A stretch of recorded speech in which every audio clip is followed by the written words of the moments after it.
Deputy Senate President,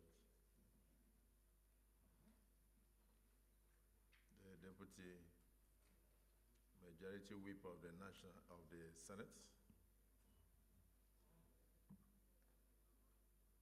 the Minority Leader of the Nigerian Senate, Principal Officers of the Senate, Chairman of the Senate Committee on Appropriations, very distinguished senators, members of the House of Representatives. I may especially recognize the Vice Chairman and members of the Senate Committee on Appropriation.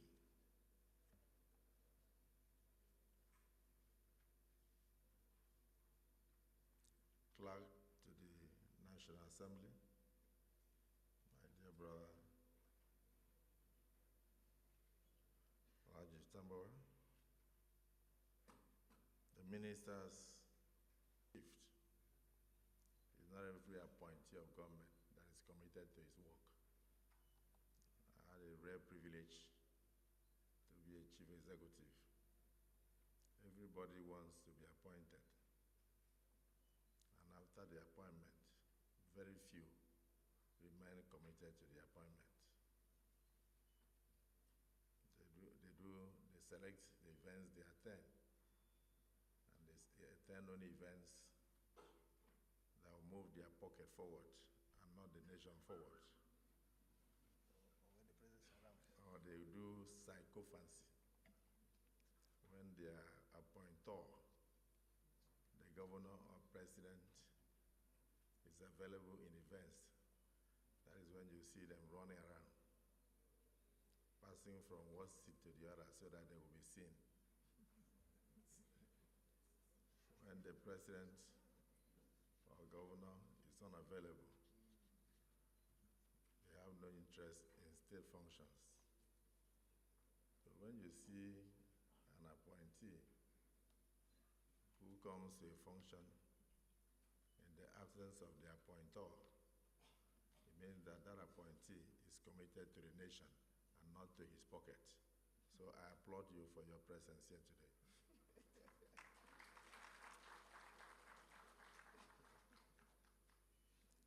Heads of all the parastatals and MDS can see the determination of the Senate of the Federal Republic of Nigeria to see to a flawless budget process by their presence here in their large numbers. I must also apologize on behalf of those who are still in committee rooms because of the time constraint.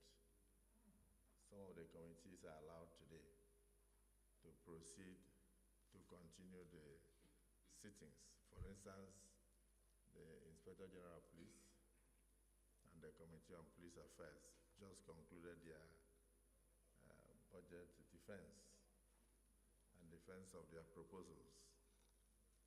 So that's why you may be seeing some senators coming in now, like Senator Victor Ome, the kingmaker of Anambra politics.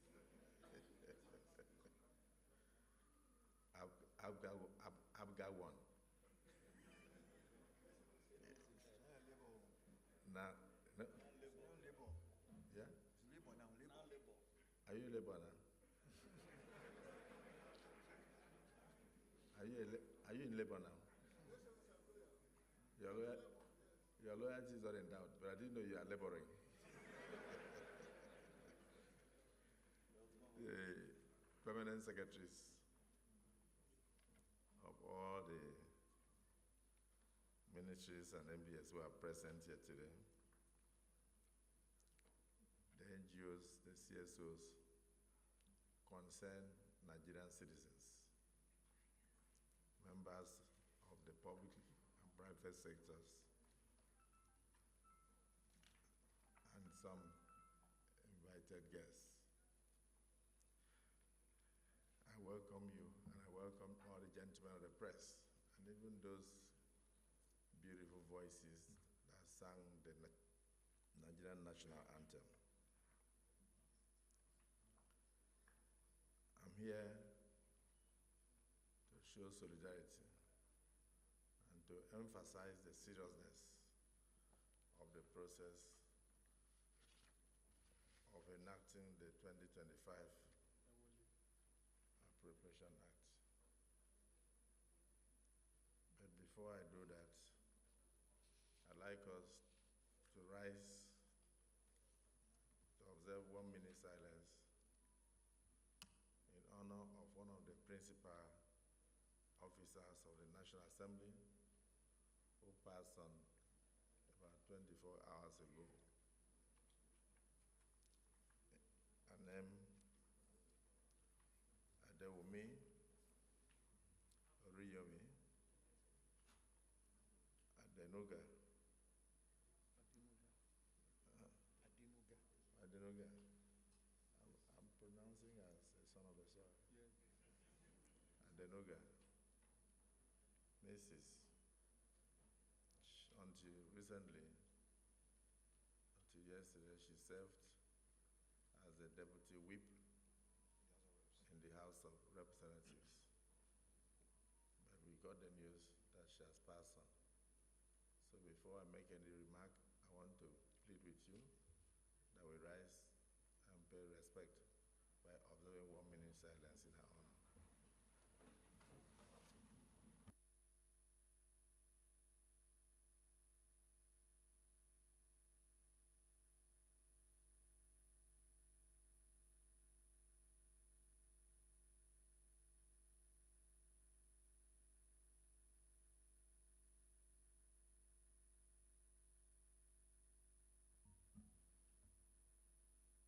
May the gentle soul of Adewumi Adenuga, immediate past deputy whip of the House of Representatives, rest in perfect peace. Amen.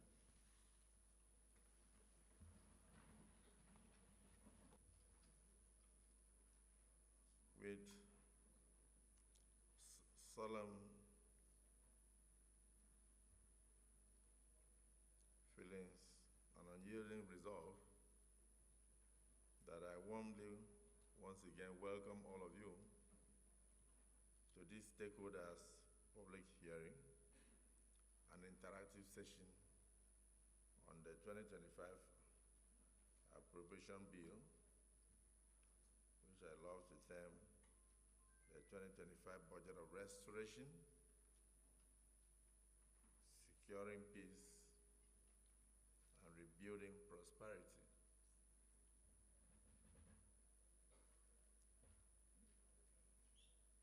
This is not an ordinary assembly, and this is not an ordinary moment for all of us. The task of nation building requires that the process of legislation, such as public hearing and interactive sessions of this nature, people who have something to say, people who have something to add, people who have something to contribute should endeavor to be here. This is where we collate your views. This is where we get your submissions. And this is where you assist the National Assembly to craft a legislation, because budget is itself a legislation. This is where you help us to craft a legislation that will be beneficial to all. Not for you to be a mouth footballer and sit on television and talk about how the player could have scored the goal if you were the one playing. This is where you should come and play. This is where you should bring your views. A lot of people after this will not come here, but they will go to television, sit down, analyze, criticize, and say things that they themselves will not be able to do. Minister of Blue Economy. I'm sure you've had that experience. I've seen a former schoolmate of mine who read biology sitting down to analyze the 2025 budget. I'm sure he has not seen the budget. He hasn't opened a page of that budget.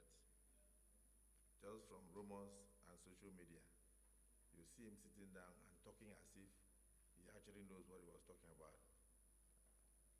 The same thing happened when we had tax reform. People would sit down and talk about tax reform from beginning to the end. They've never seen the tax reform paper. They've never opened a page. But this is Nigeria, and those ones will make news. Because I don't know why, when I was in secondary school, we had a book that they used to call Student's Companion. It was a very instructive book. The Student's Companion said, where ignorance is bliss, it is foolish to be wise. And then the late icon, Tinubu said that naked the bird pronounced and said, since men have learned to shoot without missing, it has also learned to fly without perching. So I developed an attitude where I refuse to comment on things I know, since those who are commenting are people who do not know. And the public seems to love those who comment on things they don't know. In the National Assembly, we also have some of our colleagues who understand the behavior of the public. So when they should say, Mr. President, additional prayer, instead of additional prayer, they will talk about the road in their communities. Something that had nothing to do with road. Then you will sit down and listen. After a while, you say, please, the additional prayer. But when it is reported on television, I don't want to mention the television studio, it is what he said that will be reported, not what we were discussing on the floor of the chambers. So people like to play to the gallery. This is where people should be. So I want to start by commending the chairman of the Committee on Appropriation for putting this together. This is the right place for people to come and contribute their discussions, contribute their ideas towards having a sustainable budget for 2025 that will move this country forward. So I welcome all of you. We are not gathered here merely as legislators or public servants or citizens, but we are gathered here as custodians of Nigeria's destiny.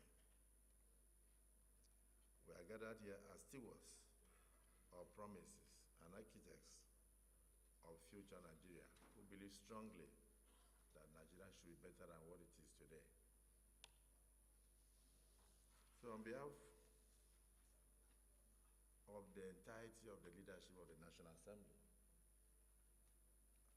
and our beloved colleagues in the Senate, we are happy to see you. We want to assure you that our resolve to assist the current administration to succeed for this nation is unshakable. I'm very confident that once we're able to collate our ideas together and we produce a budget that is workable, a budget that will lead to sustainable growth, Nigeria will definitely be better. Within every challenge lies the opportunity of progress and growth. The task before us is very formidable, but it is neither beyond our reach or beneath our determination.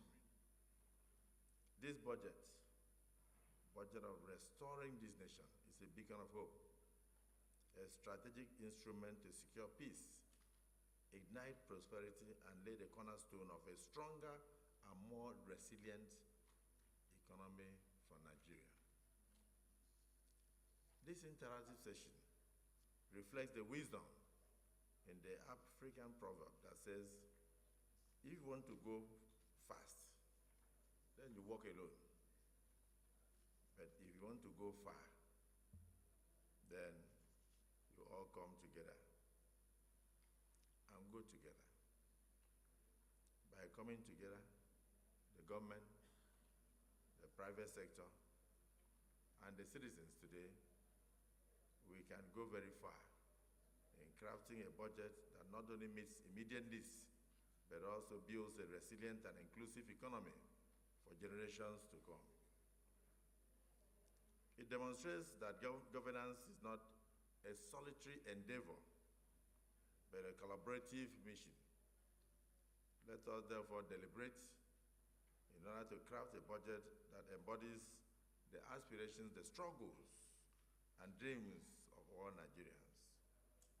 A budget that will restore faith and renew hope and rebuild trust and rekindle the promises of a brighter tomorrow for generations unborn. So let me extend once again my very heartfelt commendation to my dear brother Yayi Olamileko, Chairman of the Senate Committee on Appropriation, and all the members of that committee. I think you are just about 75. 78, okay. You are not many. Whose diligence, dedication have been instrumental in steering this critical process. Your tireless engagement with stakeholders, even before now, reflect the very essence of participatory governance and democracy. And patriotic citizens will stand at the threshold of history. The road ahead may be steep, but it is a road worth traveling. Together, through dialogue, cooperation, and unwavering resolve, we can transform this budget into a tool of restoration, a vehicle of transformation, and a symbol of our collective triumph over adversities. I must say that includes even the current security challenges that we're having in our nation. This budget can address even the security challenges. So on behalf of the National Assembly, and particularly the Senate, I want to extend my profound gratitude to all of you who have dedicated your time and energy to this process. Your voices are the lifeblood of our democracy, and your contributions today and hereafter will shape the legacy that we leave behind as a government. President Bola Ahmed Tinubu is happy that you are here today to add a voice to his proposals. And when eventually we are finished together, it will now become the people's budget proposal. And when the president signs it, it will become the budget of the Federal Republic of Nigeria, done by the people of the Federal Republic of Nigeria, and only passed by the National Assembly of the Federal Republic of Nigeria. It is therefore my pleasure, my very singular privilege, to now declare this public hearing, interactive session on the 2025 Appropriation Bill officially open in the name of Almighty God.